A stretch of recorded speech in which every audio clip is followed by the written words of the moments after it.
Assalamualaikum warahmatullahi wabarakatuh. Perkenalkan, nama saya Raditya Rafahriza, absen 29 dari 12 Sains 6. Di sini saya akan membahas seputar evolusi. Evolusi merupakan proses perubahan pada makhluk hidup yang berlangsung sedikit demi sedikit dan memerlukan waktu yang lama.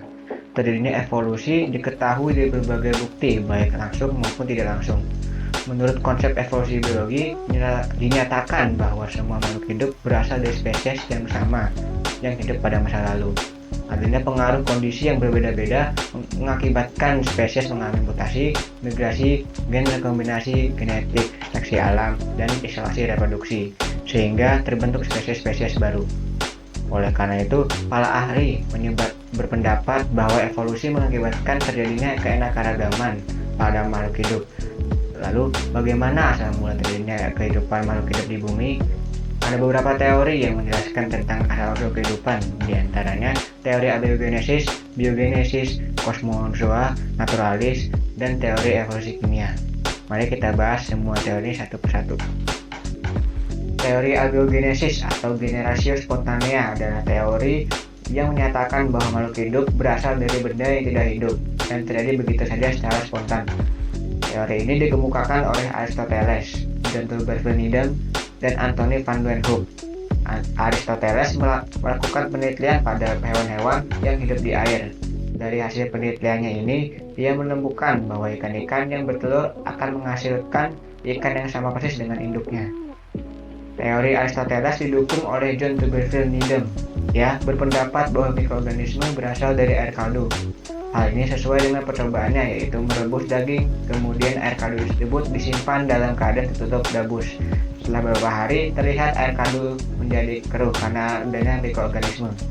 Selanjutnya, teori yang dikemukakan oleh Anthony van Leeuwenhoek. Dia merupakan ilmuwan yang menemukan mikroskop dan berhasil mengamatinya adanya makhluk hidup berupa protozoa dari setetes air rendaman jerami. Teori asal-usul kehidupan lainnya adalah teori biogenesis. Teori ini menyatakan bahwa makhluk hidup berasal dari makhluk hidup sebelumnya. Munculnya teori ini secara otomatis menggugurkan teori abiogenesis. Teori ini dikemukakan oleh Francisco Redi, Lazarus Palanzani, dan Louis Pasteur. Francisco Redi melalui percobaannya menemukan adanya belatung yang muncul pada daging yang disimpan dalam stoples terbuka, tetapi tidak muncul dalam stoples tertutup. Belatung juga muncul pada saat daging disimpan dalam stoples yang ditutup kain kasa. Hal ini terjadi karena telur lalat masuk melalui lubang-lubang kain kasa. Percobaan Redi ini membuktikan bahwa larva yang merupakan suatu kehidupan bukan berasal dari daging atau benda mati, tetapi berasal dari telur lalat yang masuk dan bertelur pada daging. Percobaan biogenesis selanjutnya dilakukan oleh Lazarus Palanzani. Palanzani melakukan percobaan dengan merebus air kaldu yang terdapat di dalam tabung sampai semua mikroorganisme yang ada di dalam kaldu menjadi mati. Satu tabung ditutup dengan satu tabung lainnya, dibiarkan terbuka. Setelah beberapa hari, ternyata ada tabung yang terdapat mikroorganisme.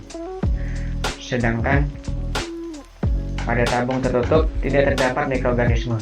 Berdasarkan hasil percobaannya, Palanzani menyimpulkan bahwa adanya mikroorganisme pada tabung terbuka berasal dari udara, bukan berasal dari air kaldu atau benda mati. Teori biogenesis selanjutnya dibuktikan dengan percobaan yang dilakukan oleh Louis Pasteur. Pasteur melakukan percobaan menggunakan tabung berleher angsa. Hal ini agar memungkinkan udara dapat masuk ke dalam tabung, tetapi mikroorganisme udara akan terhambat masuk karena terjerat pada lingkungan leher tabung. Percobaannya dilakukan dengan merebus air kaldu hingga mendidih, kemudian didiamkan. Setelah beberapa hari, air kaldu tetap jernih dan hal ini menunjukkan bahwa di dalam air kaldu tidak dapat mikroorganisme.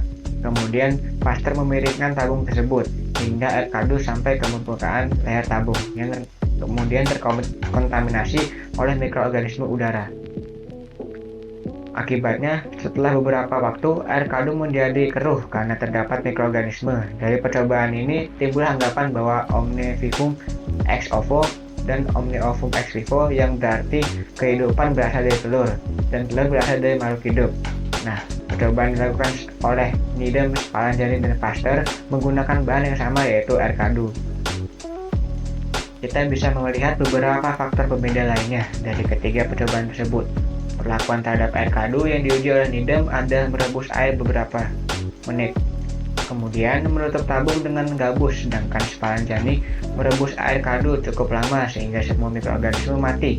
Kemudian tabung ditutup dengan rapat, dan Pasteur merebus air kadu sampai mendidih di dalam tabung berlayar angsa. Hasilnya, pada percobaan yang dilakukan Needham, tumbuh mikroorganisme, sedangkan pada percobaan yang dilakukan Spallanzani dan Pasteur tidak tumbuh mikroorganisme. Hal ini karena Needham tidak merebus air kadu cukup lama, sehingga tidak semua mikroorganisme terbunuh.